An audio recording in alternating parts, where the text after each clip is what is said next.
Olá, proprietário de bar e restaurante. O vídeo de hoje é para você. Você está tendo lucro ou apenas trocando cebolas dentro do seu estabelecimento? Hoje iremos ensinar como fazer uma demonstração de resultado, onde você irá analisar todas as suas receitas, todas as suas despesas e principalmente o seu resultado no seu estabelecimento. Veja no vídeo agora. Bom, então vamos começar pela receita. Na receita, a gente tem que, pensando que é um estabelecimento fictício, a gente tem que traçar algumas premissas de onde que esse estabelecimento irá funcionar, de como ele irá funcionar, do que ele irá servir. Dessa forma, em meu estabelecimento, eu estou criando esse restaurante agora, eu pensei que ele irá funcionar de terça a domingo, durante 26 períodos então, ou seja, 26 dias de funcionamento. Ele não será numa região tão favorecida, então o ticket médio, o valor dos seus pratos não pode ser muito elevado. Também, pensando que eu possuo outros negócios, outros estabelecimentos, esse negócio irá funcionar apenas para o jantar. Bom, pensando dessa maneira, eu criei esse estabelecimento, esse restaurante com 30 lugares. E eu acredito que pela região, por tudo, ele terá uma rotatividade de 1,5. O que é essa rotatividade, Marcos? Seria basicamente o quanto o meu estabelecimento fica cheio em cada período, em cada dia de funcionamento. Ou seja, se eu tenho 30 lugares e minha rotatividade é 1,5, eu teria 45 pessoas transitando, consumindo o meu estabelecimento por dia. Ou seja, eu tenho uma casa cheia, 30 pessoas, e ao longo da minha noite, ao longo do meu jantar, mais 15 pessoas chegam para se alimentar. Tudo bem. Chegamos então em uma outra premissa, que é chamada ticket médio. Muitas pessoas me perguntam, o que é o ticket médio? Como medir? Basicamente, se você faz o controle de todas as entradas do seu estabelecimento, todas as receitas, você vai ter lá quantas comandas, quantos clientes entraram no seu estabelecimento. Basicamente, é dividir o valor total faturado pelo o número de comandas, que nosso exemplo ficou de R$40. Ou seja, cada cliente nosso, cada pessoa que vai ao nosso jantar, entre refeição e bebidas, ele deixa no nosso restaurante, ele paga no nosso restaurante R$40. Dessa forma, multiplicando os 26 dias de funcionamento, os 26 períodos, vezes a nossa rotatividade de pessoas, ou seja, 45 pessoas por dia, nós teremos 1.170 pessoas transitando, comprando em nosso estabelecimento. Ok, se eu tenho 1.170 pessoas comprando em meu estabelecimento com um ticket médio, ou seja, cada pessoa gastou R$40 em meu restaurante, esse restaurante terá um faturamento total de R$46.800. Lembrando que é um restaurante fictício.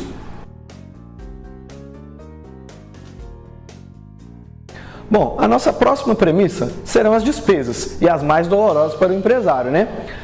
Nas premissas de despesa, da mesma forma como o nosso estabelecimento é fictício, temos que criar algumas sugestões, algumas ideias. Pensando que no estabelecimento, no segmento de restaurantes, nesse sentido de um restaurante que não trabalha com uma margem muito alta, o custo de insumos, o chamado CMV, o que é o CMV? É o custo de mercadoria vendida, ou seja, tudo que eu paguei aos fornecedores para conseguir atingir aquele faturamento naquele mês. Em linha com indicadores do Sebrae e na nossa experiência de mercado, esse restaurante teria um CMV de 30% relacionado ao seu faturamento. Ou seja, do total faturado, lá dos 46 mil faturados, ele iria gastar R$14.000 com insumos, com fornecedores, que dá 30% do seu faturamento. Bom, ainda em linha com as premissas de despesa, eu costumo dividir as premissas de despesas em 3 aspectos: CMV, despesas com vendas e despesas administrativas. O CMV já foi falado. Dentro das despesas com vendas, costumo classificar entre taxas de cartão e impostos. Pensando que isso é uma premissa, um restaurante fictício, vamos supor que esse restaurante tenha o seu faturamento total vindo de cartões de crédito. Em nossa experiência de mercado, as taxas cobradas pelo cartão de crédito entre valor de débito e crédito que ele cobra do estabelecimento gira em torno de 2%. 2% então do faturamento. Dessa forma, essa empresa teria uma despesa de R$936 com taxas de cartão, só para poder aceitar e faturar no cartão no seu dia a dia. Além disso, também pela nossa experiência, percebemos que restaurante tem uma alíquota média, um imposto médio de 10% do total faturado. Dessa forma, essa empresa iria pagar 4.680 em impostos. Essas duas despesas compõem a despesa com vendas. Chegamos agora, então, nas despesas administrativas. As despesas administrativas eu costumo brincar que é como erva daninha. Se a gente não olha, se a gente não acompanha, mais ela cresce. E a despesa administrativa tem um problema. Uma vez que ela cresceu, é difícil recuperar, é difícil diminuir. Dessa forma, vou dividir nesse nosso exemplo fictício em 3 grandes grupos, que seria o custo de mão de obra, que é no caso dessa empresa, ela teria que ter, no nosso exemplo, 5 funcionários. Por que 5 funcionários, Marcos? Bom, se nessa casa teria 30 mesas, eu acredito que 5 funcionários seria o número ideal. Um para ficar no caixa, uma pessoa responsável pela cozinha, um auxiliar de cozinha e 2 atendendo na praça ou no atendimento. Muitos me perguntam, mas e o proprietário, o dono? O dono também trabalha, viu gente? Então eu acredito que o dono, nesse aspecto, ele iria dividir suas funções entre atendimento e a gestão do estabelecimento. Ou seja, dentro da despesa administrativa, essa empresa gastou R$ 12.500 com custo de mão de obra, mais R$ 2.340 com aluguel.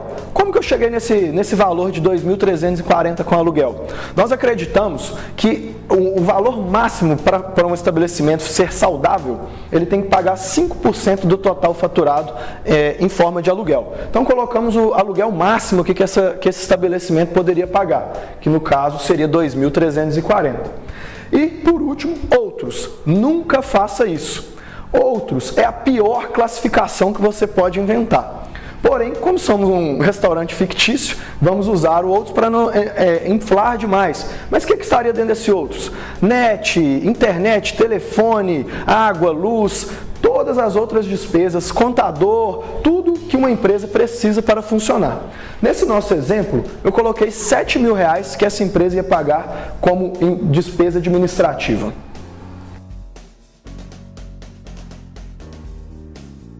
Bom, agora chegamos no aspecto mais importante para o empresário, o resultado.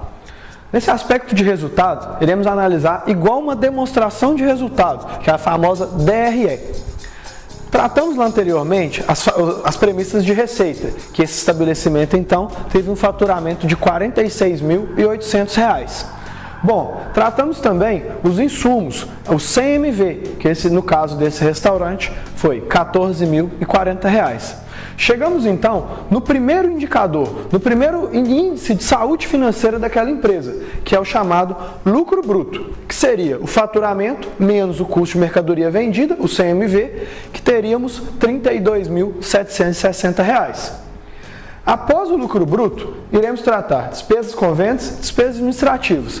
Porém, algumas pessoas sempre me perguntam, Marcos, se eu pego o faturamento, coloco todas as minhas despesas, não é melhor? Porque eu já facilito o caminho.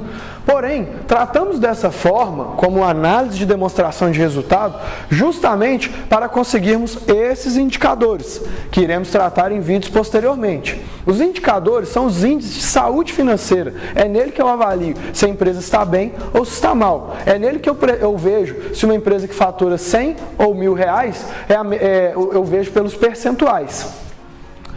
Bom, após o lucro bruto, chegamos nas despesas com vendas, que no nosso exemplo foi 5.616, estão contidas aqui taxas de cartão e impostos, e as despesas administrativas, mão de obra, aluguel, internet, telefone, que somaram 21.840. Chegamos então no indicador mais importante para a empresa, o resultado operacional. Esse indicador, a gente brinca que ele é o batimento cardíaco. É ele que a gente avalia se a empresa está bem ou está mal. Fazendo uma análise, brincando aqui com uma avaliação médica, se esse resultado operacional está negativo, ou seja, o faturamento que você teve não foi suficiente para pagar nem a operação, essa empresa vai direto para o CTI. Por quê? Porque o sócio nem recebeu ainda. O sócio é o último a receber, coitado. Ele é um guerreiro, o empreendedor é um guerreiro, porque ele assume todos os riscos aqui para cima e ainda é o último a receber no negócio. E por que então que eu defini um salário para esse sócio de R$2.000? Eu chego nessa empresa com um resultado operacional de R$5.300 e defino um salário para o sócio de R$2.000, gerando então um lucro líquido de R$3.304. Aí os empresários me perguntam: Marcos, a empresa é minha, por que eu já não pego os R$5.300 e põe no bolso? Porque a maior parte dos empresários se perde aí. Ele não define, ele não tem uma segregação de patrimônio. O que é pessoa física, o que é pessoa jurídica. E aí chega nesse momento aqui, ó, ele faz exatamente o que ele quer. Ele pega os 5.000 e põe no bolso. Porém, estamos em períodos aqui de vacas gordas. Vamos dizer que essa empresa agora começa a cair o faturamento, chegamos num período de frio, muito chuvoso, não temos clientes em nosso restaurante.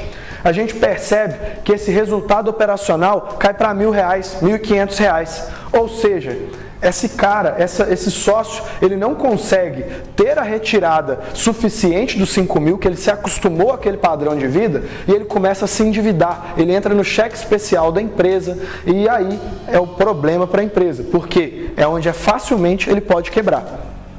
Então, empresário, veja seus números, analise sua DRE, sua demonstração de resultado, venha conhecer mais sobre indicadores de desempenho, venha entender melhor sobre os números do seu negócio. É aí que você vai ganhar o dinheiro, é aí que você vai ter mais lucro. Venha conhecer nosso trabalho, siga a nossa página. Um abraço.